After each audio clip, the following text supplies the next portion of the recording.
Alrighty, so we're going to go through our single leg hip thrust. Now, single hip thrust can also be done with a band. What I'm going to do is I'm just going to leave it on there for the time being. But when we're setting up for our single leg hip thrust, guys, again, if you've watched the hip thrust video, it is exactly the same. Our setup is exactly the same. So I'll run through it quick. From the shoulders, we want to set them down towards the glutes. Elbows come out on the 45 and we're driving them in hard.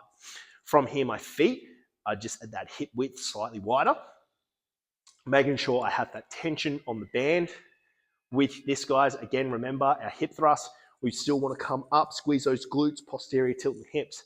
Now, single leg, what we're doing here, guys, notice your setup where the feet are.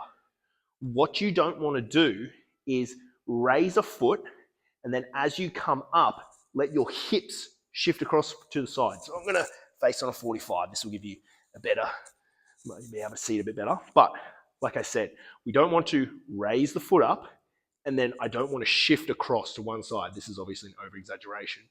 What we want to make sure we do, and this is why the band is also great because you're going to keep that tension, is we raise one leg up, my quads are in line. From here, I have to stabilize and drive up under control, not letting my hips twist either way, depending on the weakness, if there is one. Want to make sure hips are staying nice and square. So raise the foot, go through your reps. When we change over, we come back down into that hip thrust position. If it means you've got to do a little reset, that's fine. Change legs, drive up. Okay?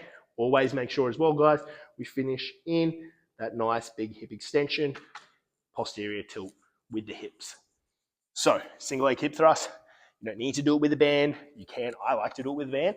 Actually gives better proprioception, but not needed. You'll still get the benefits of doing a single leg hip thrust with or without the band.